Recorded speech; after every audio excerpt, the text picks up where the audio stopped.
144 தடை உத்தரவு எப்படி பிறப்பிக்கலாம் என்று நீதிபதி கேள்வி எழுப்பியிருக்கிறார். கூடுதல் விவரங்களை பதிவிடுங்க.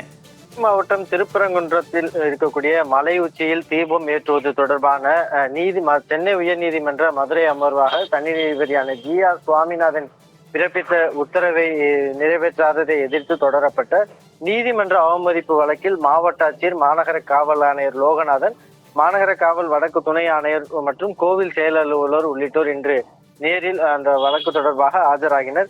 ஏற்கனவே இந்த வழக்கானது நீதிபதி ஜி.ஆர். சுவாமிநாதன் முன்பாக வந்தபோது இன்றைய தினத்திற்கு ஒத்திவைத்திருந்தார். அந்த அடிப்படையில் தான் இன்றைய விசாரணையின் பொழுது மாவட்ட ஆட்சியர், மாநகர காவல் ஆணையர் உள்ளிட்டோர் நேரில் ஆஜராகினர். அப்போது மாவட்ட ஆட்சியர் மற்றும் ஆணையர், கோவில் செயல் அலுவலர் தரப்பில் பதில் மனு தாக்கல் செய்யப்பட்டன. அந்த பதில் மனு தாக்கல் செய்யப்பட்ட சில நிமிடங்களில் நீதிமன்ற அவமதிப்பாளர்கள் மீது குற்றச்சாட்டு பதிவு செய்ய முகாந்திரம் இல்லை என அரசு தரப்பில் வாதிட்டப்பட்டது.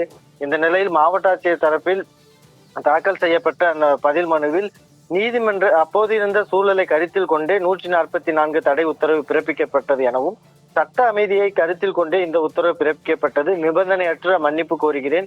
காவல்துறையினர் தவறான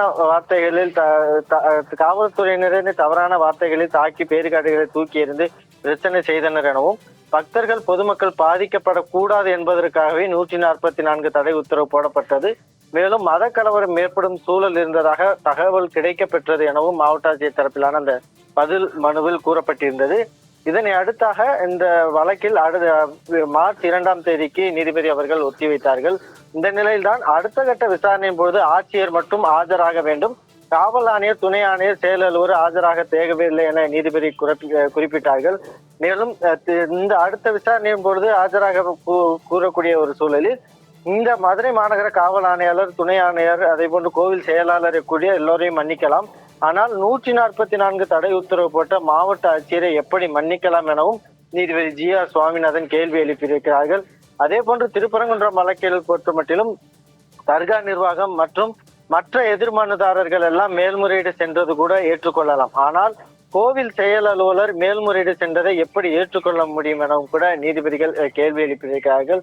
அந்த கேள்வி எழுப்பியதை தொடர்ந்து வழக்கு விசாரணையானது மார்ச் 2 ஒத்திவைத்து உத்தரவிட்டிருக்கிறார்கள்.